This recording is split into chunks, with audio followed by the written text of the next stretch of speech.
Euh, Bonsoir tout le monde. Je souhaite que vous allez bien. Aujourd'hui, et suite à la demande de certains de mes spectateurs, ils m'ont demandé de faire la traduction de l'ancien épisode qui portait sur la jurisprudence marocaine.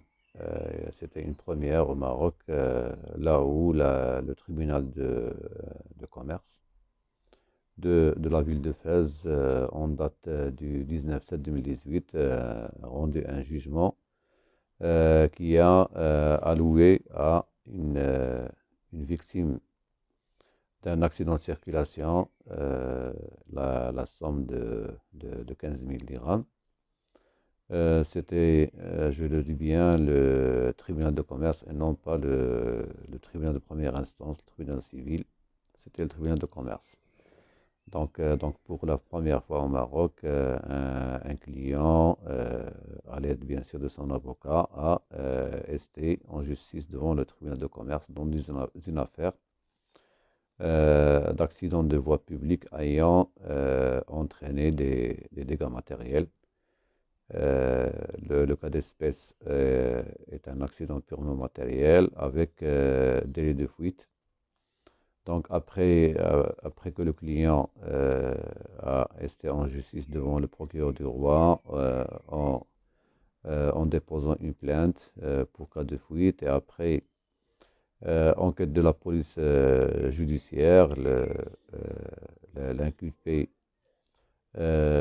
a été arrêté et il a avoué que c'était le responsable de l'accident, mais le problème qui se posait, c'est le fait pour lui d'être en défaut d'assurance. Donc, il y a le cas de fuite, primo.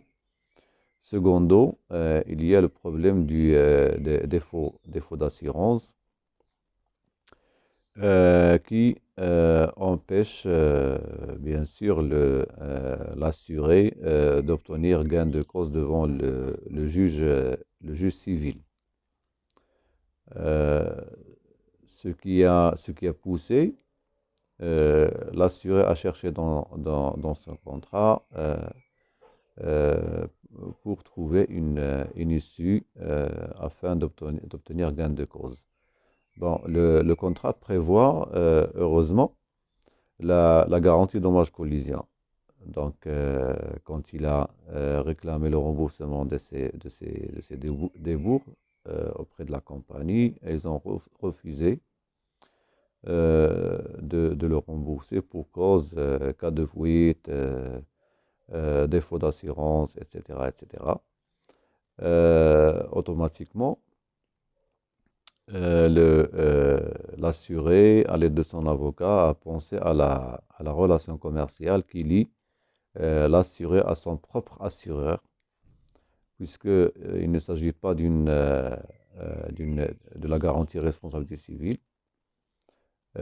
qui permet à l'assuré d'engager une action directe contre l'adversaire, la compagnie adverse, mais du fait que il s'agit ici d'une garantie contractuelle, ce qui est connu dans le cadre des garanties contractuelles, c'est l'adage suivant, sinistre équivaut remboursement.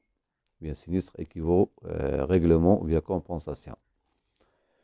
Donc voilà, le juge commercial a pris en considération le caractère commercial qui lie les deux parties. L'assuré a payé une prime pour bénéficier d'un service.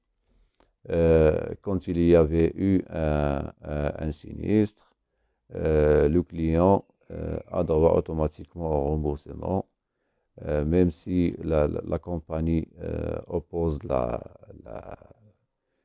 une clause contractuelle qui dit que le cas de fuite n'est pas garanti, ou bien le défaut d'assurance, machin. Non, ici on parle d'une garantie contractuelle, comme la garantie vol, comme la garantie incendie, comme la garantie tierce. comme la garantie perte financière, la garantie brise de glace aussi. Ce sont toutes des garanties qui permettent aux clients d'obtenir réparation d'une manière automatique. Je rappelle que le numéro du jugement est 1452 qui a été rendu dans cette affaire en date du 19/7/2018. C'est un jugement rendu par le tribunal de commerce de Fès. Merci pour votre attention et à la prochaine fois, Inch'Allah. N'oubliez pas de vous abonner à la chaîne pour recevoir du nouveau. Bonne soirée.